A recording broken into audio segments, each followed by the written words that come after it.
Have you ever looked at the person you love and seen a complete stranger? I did. Yesterday morning, I asked my wife, Sarah, why she'd bought rat poison.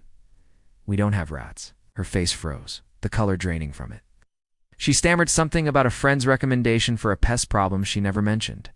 But I knew. In that moment, the beautiful life we'd built in our cozy Chicago brownstone shattered into a million tiny, sharp pieces. I saw the truth, not just in her eyes, but in the purchase history I wasn't supposed to see. She wasn't trying to kill rats. The question was, what was she planning?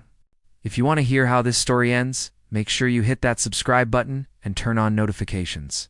You won't want to miss a single update.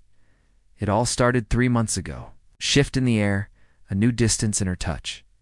Sarah, my vibrant life-of-party wife, became Her phone, once left carelessly on the kitchen counter, was now glued to her hip.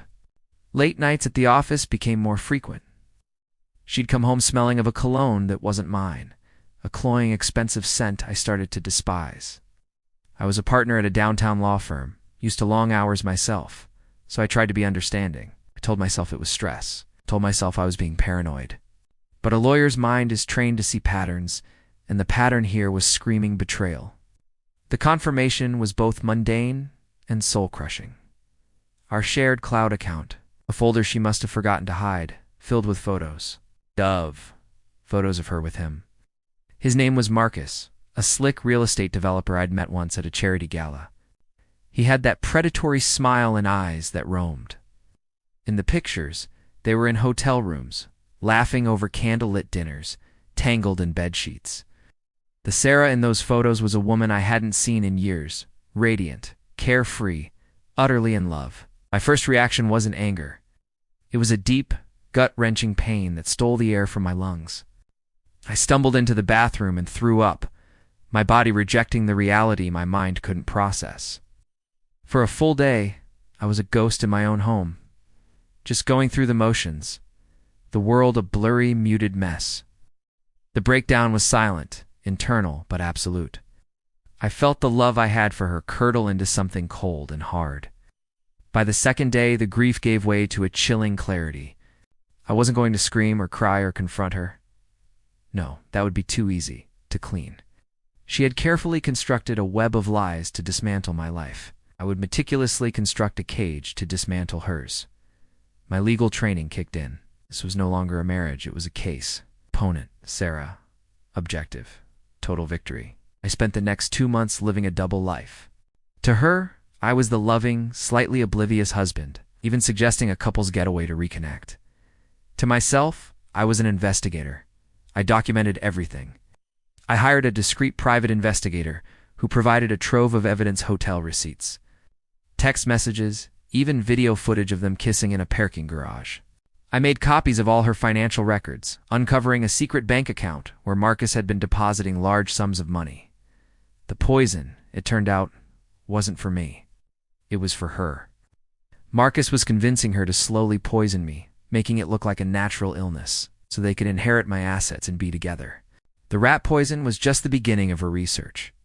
The stage was set for our 10th anniversary party. It was a lavish affair, just as she'd wanted, held at a chic rooftop venue overlooking the Chicago skyline. All our friends, family, and her precious high society contacts were there. Marcus was there too, smirking by her side, playing the part of a supportive friend. Midway through the evening, I took the microphone for a toast. I started with a loving tribute, speaking of our 10 years together, watching Sarah preen under the spotlight. Then, my tone shifted. I talked about loyalty, trust, and the ultimate betrayal. A large screen behind me, which was supposed to be showing a slideshow of our happy memories, flickered to life. The first image was a high-resolution photo of Sarah and Marcus kissing, date and time-stamped. A collective gasp rippled through the crowd. The slideshow continued. Hotel receipts, screenshots of their explicit texts, bank statements from their secret account. I narrated the entire affair with the cold, detached precision of a prosecutor delivering a closing argument. Sarah's face crumpled, her perfect mask of social grace dissolving into pure, unadulterated horror. Marcus tried to slink away, but 2 of my associates, who I'd hired as security for the night, blocked his exit. I ended my speech by revealing the plot to poison me, holding up a copy of the rat poison receipt. "It seems my wife," I said, my voice echoing in the stunned silence, "was planning a more permanent separation."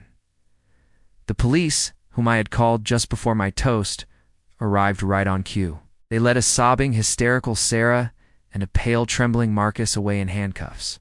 The flash of cameras from the society reporters she had so eagerly invited was deafening. Her social ruin was complete and instantaneous. The divorce was swift. Armed with irrefutable evidence of adultery and conspiracy to commit murder, I took everything. The house, our investments, her reputation. She was left with nothing but legal bills and public shame. The last I heard, she was working a menial job in another state, a shadow of the woman she used to be.